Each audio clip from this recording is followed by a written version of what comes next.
Semua orang memiliki ketertarikan untuk belajar, tetapi tahukah Anda bagaimana proses belajar itu terjadi?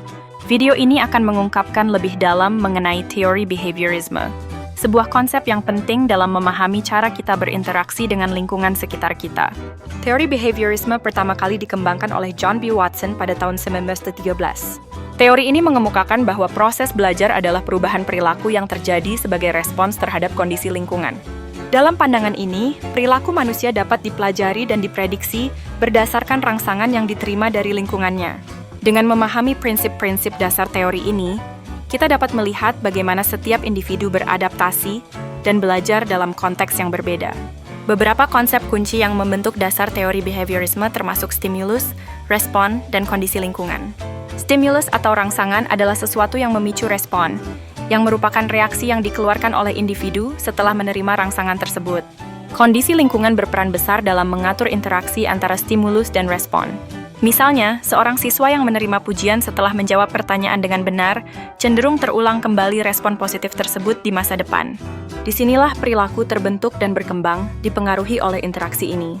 Teori ini dapat diaplikasikan di berbagai situasi, mulai dari pembelajaran di sekolah hingga pelatihan di tempat kerja. Di sekolah, penggunaan reward dan punishment dapat memotivasi siswa untuk mencapai hasil belajar yang diharapkan. Di lingkungan kerja, pelatihan berbasis perilaku dapat meningkatkan produktivitas dengan cara membentuk kebiasaan kerja yang baik. Selain itu, kita juga melihat penerapan teori ini dalam perilaku sehari-hari, seperti bagaimana seseorang belajar bersikap sopan santun melalui contoh yang diberikan oleh orang lain. Namun teori behaviorisme tidaklah sempurna. Kekuatan utamanya terletak pada kemampuannya untuk menjelaskan perubahan perilaku secara jelas melalui interaksi dengan lingkungan. Meski demikian, kelemahannya adalah tidak mempertimbangkan adanya faktor internal seperti motivasi dan emosi yang juga berperan penting dalam proses belajar. Sehingga, terkadang perilaku yang muncul tidak dapat sepenuhnya dijelaskan hanya melalui stimulus dan respon.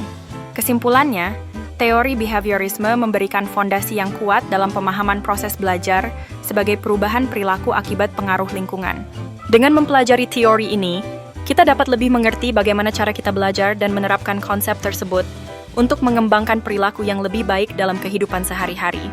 Mari kita terus eksplorasi dan terapkan pengetahuan ini untuk mencapai tujuan belajar yang lebih efektif. Terima kasih telah menyaksikan video ini.